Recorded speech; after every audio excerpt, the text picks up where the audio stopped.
Hello, everybody, and welcome to another episode of Blood on the Razor Wire TV, where we bring it to you real and we bring it to you raw. Hit that subscribe button, hit the like button, definitely share the video, leave a comment.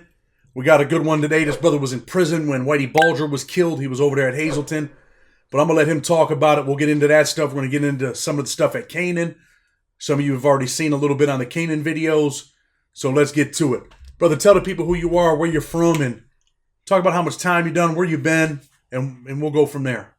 All right. Name is Ray Holmes. I'm from Fayetteville, North Carolina. I go by Bam, pretty much Bam Bam, and did some state time for trafficking back in '08 to 2012, and then I did a federal bid from 14 to 19, and they sent me to Canaan. First place they sent me on a nonviolent crime. It was a picture with people in ski masks holding guns, and they sent me to Canaan, a USP, something I never expected to even have to go to. I was expecting a camp, maybe a low, maybe even a medium, and it didn't work out. Just like the last guy you had on, he said he read the Busted by the Feds book, went through all that, and it didn't pan out what I expected. And man, they sent me to some horrible places. Listen, man, Canaan was a dangerous place. Were you there when Eric Williams got killed? I got there shortly after. I was there when the trial was going on for the guy that hit him. I was there for that whole trial. I do remember, like, the last guy I was talking about how, they was wearing them T-shirts with Eric Williams on there. So I was there for the aftermath. He had talked about how the cops treated the white dudes over there after that. Like, they felt like the white dudes should have pulled that dude off the cop because the cop was white, and all these, the white prisoners should have helped them. Did they kind of mistreat you? Did you feel like they were mistreating the white dudes because they didn't help them? When I was there, nah, not really. I didn't really see that when I was there. Probably when it first went down, maybe they said something about that, but that is kind of crazy. Like the last guy, he said, how they respecting them because he was white. He's a cop regardless. He's still a CO. Like, I don't see no inmates personally doing that. I've seen it in the past. I've seen news stories about inmates jumping in and helping an officer, but man, in federal prison, especially in the USP, you'd probably get stomped off the yard if you were to jump in and try to help a cop. You might leave the yard dead yourself, right? Right, exactly. And that dude was a wild dude, man. The dude that had killed him had killed some other people, and he was supposed to kill a cop in the street. The dude was just kind of like a crazy dude, and he stabbed that dude like 203 or 206 times. Yeah. It was a Serrano. Was he a Southsider? Yeah, he was Serrano, and because I was pretty, when I was over there at Canaan, that's who did a lot of my ink. Was a Serrano, and he was in there with him when it happened, and he told me what happened and everything. And let me ask you this, man. How old were you when you went to federal prison? Let's see, man. I just turned 40. Well, 30, 34, 35? I was probably about 34. Yep, 34, going on 35, something like that. What was it like walking into a USP at the age of 34? Like, wow. Did you feel like you weren't supposed to be in this prison? For sure, man. It was really mind blowing. Like I've seen other stories you've done, talked to other people, and how, especially like the last guy, you hear these stories.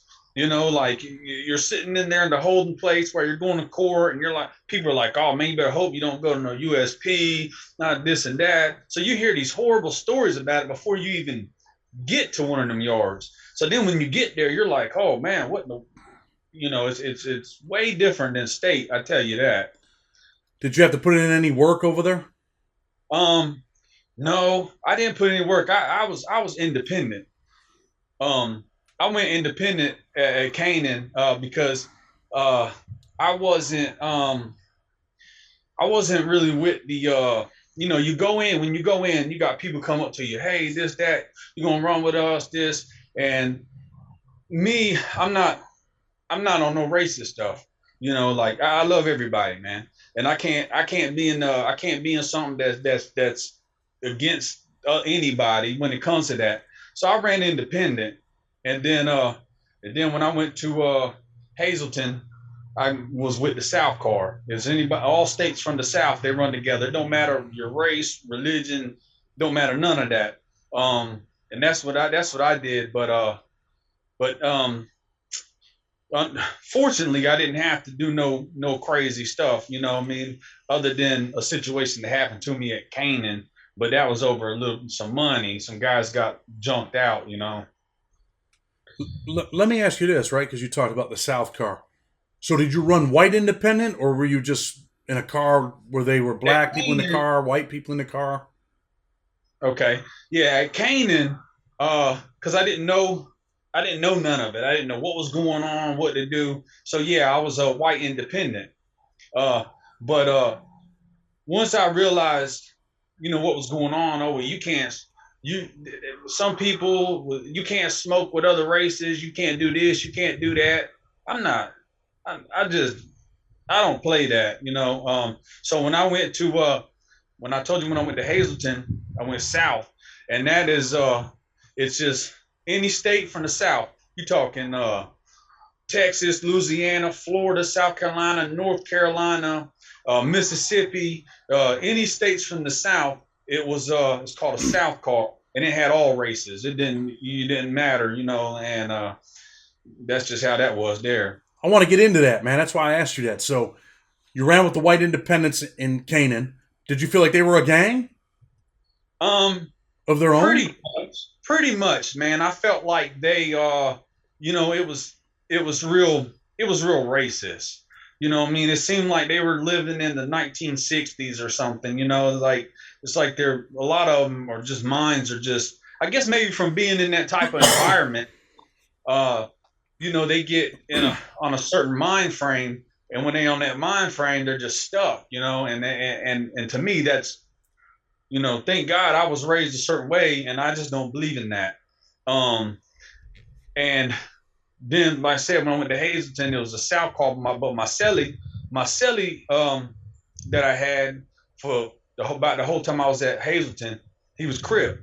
He was in the Crip car. See, I'm Crip, and so I pretty much I could eat with them. I could hang out with them because they knew, you know what I mean? Like I had long discussions with them and stuff, and there was reasons why I didn't go on gang time. You go in such a small bid, man, ain't nobody trying to catch no life in there, having to do some crazy stuff. And at first that's what I thought, you know what I mean? I'm like, oh man, you know what I mean? I hit Hazleton, I got a year and a half. What am I something happens and you kill somebody or you do something, because anything can happen. Like, these places are horrible, man. You got to run around. You got to keep knives on you, in your mat. You just because you never know what happened. The doors pop. You got to be up.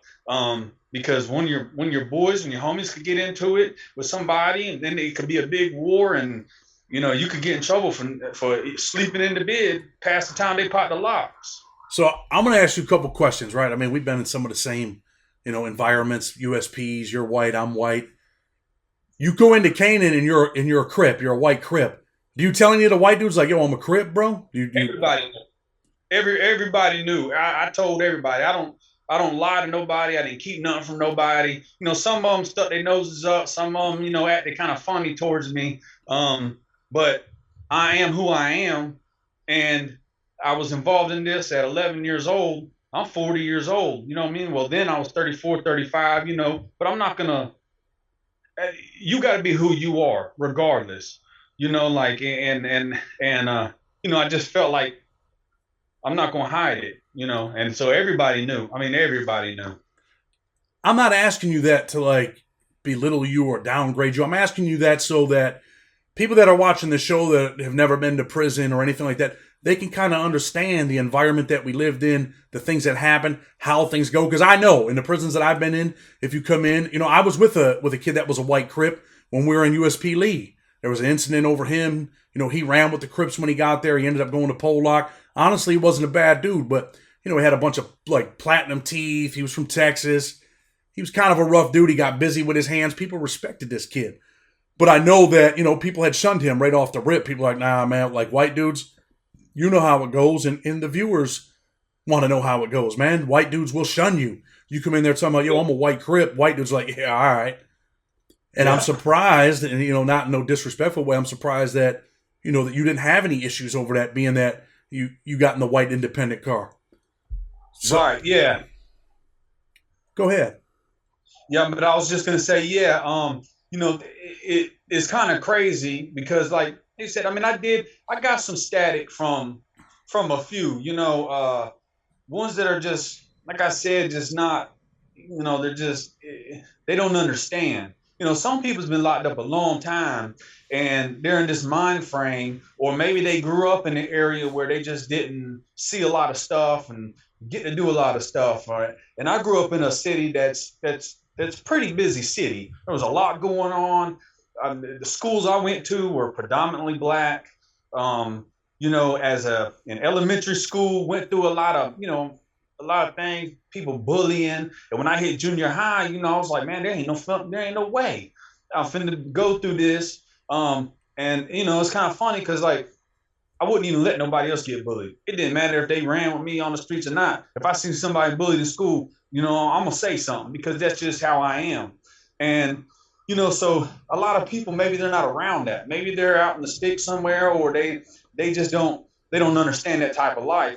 So they see things a little differently, and I can't personally down nobody like that, but like I said, I can only just be me.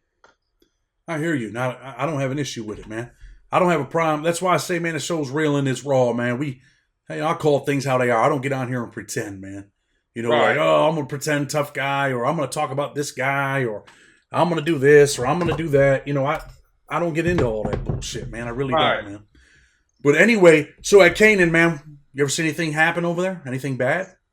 Man, I've seen a lot of bad things happen. Matter of fact, I ended up getting into a pretty serious altercation. Let's talk about it. Yeah, it was get out of this sun. I know this sun probably, but there was a couple of guys, man. One of them was my roomie for a while, and because I had my own cell, and I let him move in with me, and we were pretty cool. Well, him and his buddy, they were from one from Boston, one from Pennsylvania. White dudes? And white dudes, yeah. And one got pretty bad on Suboxone, and the other pretty bad on K2. I ran a store in there. I had all types of food, milks. I was paying people to bring milks back from the cafeteria. Like, I had a whole store going on.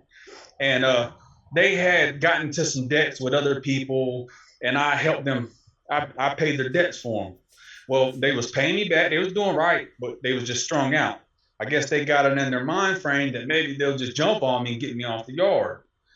And when that happened, they came at me. A buddy of mine from he was from Fayetteville. I didn't know him on the streets, but I met him in there. A black guy. He was on the streets. He was blood, and he ran the South Car at Canaan. Well, he came to me shortly before the incident happened, and was like, "Hey, man, they're gonna try to jump on you over that money they owe you." And guess he got he heard the word. So he handed me something. So the first guy came at me, and it was just it all happened so fast. The cops there, when they look back at the video, they're like, man, we've seen some serious incidents, man, but 2-on-1. And he just came at me. He swung. Next thing I know, man, I was hitting him. And then I was getting hit in the back of the head with a lock. I was just getting pounded with a lock. And man, the first guy, I just hit him 6 times real fast. I didn't even think. Like, I just hit him 4 times in the chest, 2 times in the throat. Then the second guy came at me, was hitting me in the back of the lock. I turned around, his eyes got real big because he couldn't believe he wasn't taking me down with that lock. And because he probably hit me like 5 or 6 times in the head. I had to go and get stitches in my head, But this dude was I'm 5'9". This dude was about 6'4".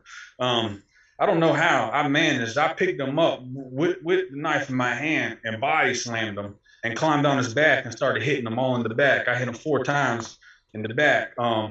Then about that time, the police came in. They snatched him up. They had to airlift the one guy because I missed his artery, but he was bleeding all out the neck. And then set in the SUI for 90 days. They transferred me to Hazleton. They transferred all of us. They sent the case to the feds to see if they would pick it up. Nobody got charged, thank God. But they told me that even if the guy would have died, it was 2-on-1 and they came at me first. So it would have been self-defense, and I would have probably not had to worry about it. But still, over some measly money, and the fact that I tried to help them out, I paid bills. Their own car was talking about running them off the yard because of the money. I think that takes us back to where we were at, where these dudes are like, man, pretty much they're probably like, man, fuck this dude, man. He's a white Crip. They don't care about the fact that you helped them. They're getting high. They're like, man, we don't care about this dude. We're going to take his shit. We're not going to pay him, and that's what it's going to be. And unfortunately, that shit happens all the time, right? All the time. All the time. It's a sad situation, but you're right. I mean, it's just an everyday life there. Like, people shouldn't have to live like that. I mean, you're sitting in there and you're like, man, why do I have to deal with this? Why do I have to live like this? In such horrible conditions. First of all, the violence is insane. Before that incident happened with me, we was probably locked down several times for other incidents similar to that. Guys running people off the yard all the time over money or this or that. Or so, of course, Chomo hits the yard. Of course, you're going to get him if you don't check in first, so it's just a constant. It's constant. You could be sitting there hanging out, trying to enjoy your time, maybe making something to eat. Next thing you know, the deuces go off. You're locked down for 2 weeks, 3 weeks, a month. I mean. So you're a white Crip. You're in this place. You're running independent. I'm telling you right now, bro. I've been there. Really, you're on your own for real. You really got nobody. So did you get comfortable in there and you say, man, I'm going to run a store. You start to get comfortable. I'm like, man, I'm good, man. Ain't no one messing with me. I'm good. And then eventually it happens, right? Right. I was there a year and a half, and I definitely was real comfortable. I had a mop bucket that I cleaned out because I was the janitor for the bathrooms, for the showers. But I had my own bucket to the side. Never used it to clean with. I just cleaned it real good, and that's what I used to keep my drinks cold. I was pretty comfortable in there. I mean, the police didn't even mess with me with that. You know what I mean? Like, a lot, they wouldn't let you keep stuff in mop buckets because you got to use it for cleaning. But we had a couple of extra ones, so nobody said shit, man. And I had a pretty good, not just food. I had hygiene. I would loan out stamps. I had other stuff going on. But yeah, I was definitely felt comfortable until that happened. I was in good. I was getting the ink work done. I got a whole sleeve shirt, real comfortable, man. And then boom. Then it happens, man. Like I see people plot on people all the time. I want to ask you a little bit more about that incident. These dudes come in to attack you. First, the dude comes and gives you something. Obviously, he probably gives you a knife, right? So he's like, hey, man, I mess with you, dude. I think you're an all right dude, but this is what the word is, man. These dudes are going to make a move on you. Man, here's a knife. So when he gives you that knife and tells you that, what are you thinking, man? Are you like, damn, man, my time has finally came? I was thinking like, man, I know these dudes are not going to try me for this money. Because one of them, he had moved out the cell. You see, they said it started with was, okay, he moved out the cell. The other guy was in the cell with another white guy from North Carolina. Well, the other guy from North Carolina, he was strung out too.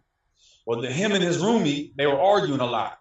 So they were like, yo, look, man, I need you to move in with him and let us move into your cell. That's what and I was like, nah, that's not happening. You know what I mean? Like, I've been in my cell 11 months. This is my cell. You know what I mean? Like, they were like, oh, nah, but he's causing too much. You know what I mean? We're going to fight. Well, if y'all fight, y'all fight. They ain't got, nothing to do with me. You know what I mean? Like, this is my cell, and he's not moving in my cell because he paid for his cell so he could be close to the TV, a certain TV, And so that's what they claim, you know what I mean? I'm pretty sure it was more likely about the money that they owed, but they was claiming that it was because they wanted one of us to move in with each other because the guy didn't want to be in the cell with him no more, which again didn't have nothing to do with me, you know? Yeah. Really, man, you see dudes, man, really it's like the soft press game, man. You see that shit happen all the time in there. You know, they get a dude, they think, oh, man, this dude's got a little bit of money. I talked about Dinky, the ABTs. I seen them do that, man. They hit a dude, had a store, they made up a story on him. They hit him, you could hear the dude screaming through the vents. And all they really want to do was just take the dude's shit. The dude wasn't a messed up dude. He was serving life.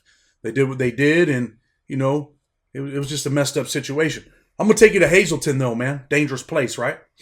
Yeah. Let me tell you one more thing before we get on to Hazleton. The crazy thing is like I didn't come in with money. You know what I mean? Like my mom passed away 2 weeks before I went to prison. I didn't have nobody out on the streets that looked out.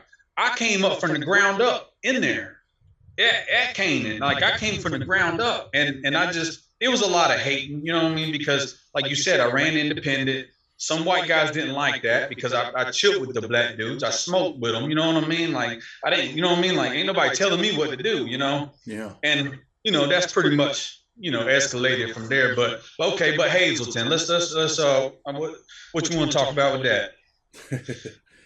You go to Hazleton, you're in the South car. Do you feel a little more comfortable now that you're with some of your homeboys and you're like, man, I'm done after what they just did to me over there? I'm good. Yep. Ain't that unfortunate, man, that, you know, really your own people, man, make you feel like, man, I'm good. I don't want to be around you. I'm good. Right. Yeah. You get to Hazleton, Whitey Bulger ends up coming there, right? Yeah, man. That happened towards the end of my bid. We were locked down the last 2 months I was in due to that incident. I want to talk a little bit about that, man. Was it in your unit or a different unit? It was in the unit next to mine. Did you know Freddie, the dude that they alleged killed him? Yep. What type of dude was he on the compound? Man, quiet. Really, he didn't really get into too much or do too much. You know, he seemed all right to me. I said I wasn't in their car, so you know what I mean. Like I didn't really kick it with them, and he wasn't in my unit. But you know, when I went to the chow hall, you know, I would talk to him and stuff like that. You know, I dealt with a lot of people there because I got a personality. You know what I mean? Like I can talk to anybody. You know what I mean? I can get along with anybody and groove with anybody. So I did, you know, and because I was white, the white dudes still talked to me, even though I wasn't in their car. You know, I dealt with a lot of them, and he just didn't seem like that type. But that's what happens when you're told to do something. You know, they say, hey, you got to do this work, you got to do this. You know, and if you don't, I mean, who knows? If he would have told him no, they probably would have killed his ass. You know. Was he the shot caller for his little crew or what? For the East Coast crew over there? No. A lot of times in them type of situations, see, that goes back to a whole nother reason with this car situation. See, the South car, I mean, if you had to run somebody off, you had to run somebody off. But they're gonna sit down and they're gonna say, hey, listen, who wants to do this? But see, when you're in something like that, what they did, they pretty much take the nobodies, or you know what I mean, or just a little cornball person, and they make them do this stuff.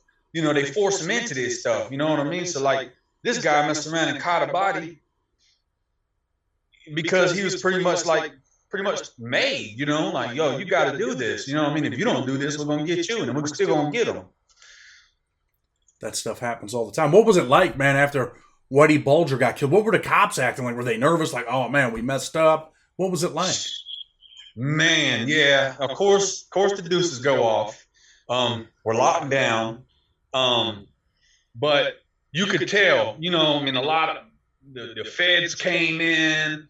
You know, a lot of different people were coming in and out of the units.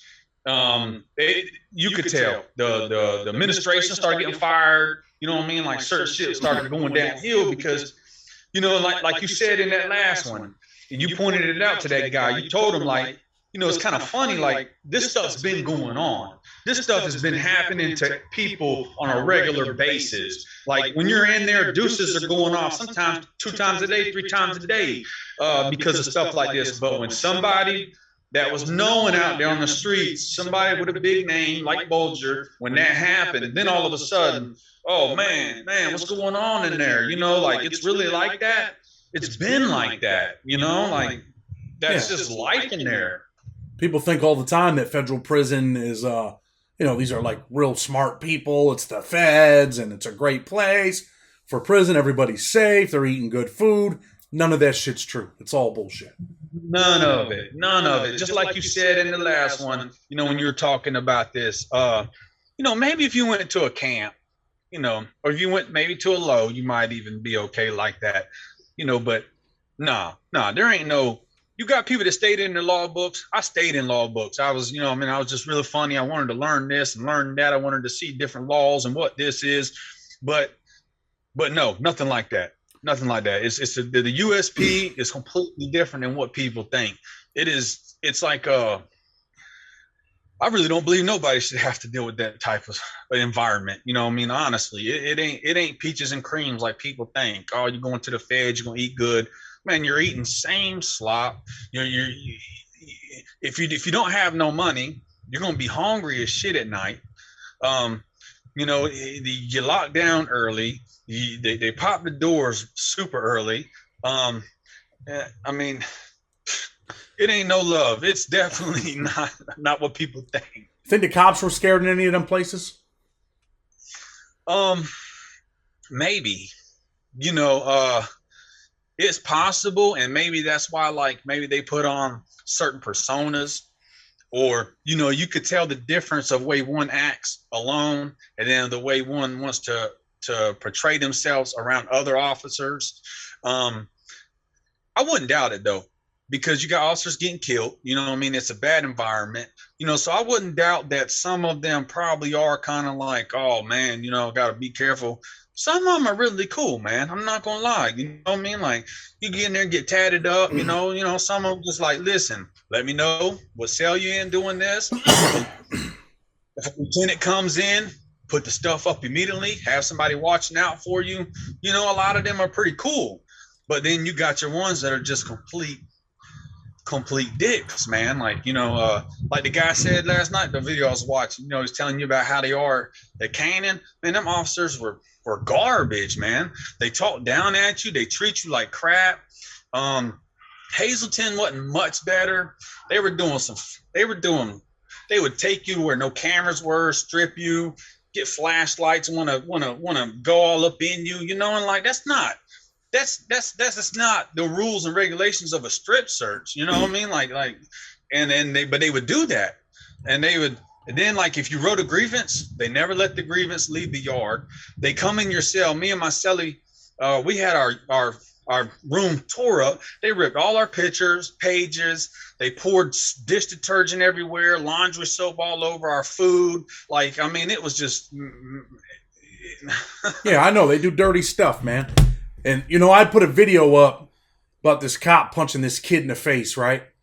And then the video that I'm going to drop tomorrow, man, is about Canaan, man. So when people are watching this, they'll already have seen the Canaan video on Eric Williams. And someone had wrote something nasty on there like, oh, you think we should feel bad for this dude? And I responded, and I said, well, people shouldn't be cuffed behind their back getting punched in the face. That's not what the mission is. That's not what their job is. And I wrote something. I said, do you think we should feel sorry that Eric Williams was stabbed 203 times? I wrote something like that on there. Because whoever wrote that was probably a cop, right? They tuned into the show. They wrote that, hey, and that's the problem, man, is that it's just the whole atmosphere, man. It's the culture where, so many of them think we got to hate people. We got to be nasty. We got to, pour soap on their shit, treat them like shit. That's not really how it has to be, man. We can all coexist on this thing called respect. Men respect men. And, so many of them disrespect us and we disrespect them back. It's a two-way street when, hey, man, respect me, man. Do what you got to do. I'm going to do what I got to do and let it be that. And it's not that way, man. It's just not that way. No, especially with that situation. Okay. So the officer that did that, or that got killed, Williams, they talk like he was a complete dick anyways to inmates. He wasn't even the unit officer that day. He was a yard officer. He came in the unit and just started tearing this guy's stuff up. And like you said, like they should have respect. Like, okay, we're already in there. Man, we're away from our family. We're away from our friends. They've taken everything from us. If we're in there and everybody's getting along, nobody's causing no problems, nobody's fighting, why in the hell would you go over there and mess with somebody? You know, and just irritate them till something like that happens. He obviously picked the wrong dude that day. Guess he did. And there's plenty of dudes like that in there. They're just like, you know what, man? I had enough of you. And, you know, some people may have read the book, The Hot House and stuff like that. You know what? It's kind of like Silverstein was like, yo, you know what? I had enough of you, bro. And this is what it's going to be.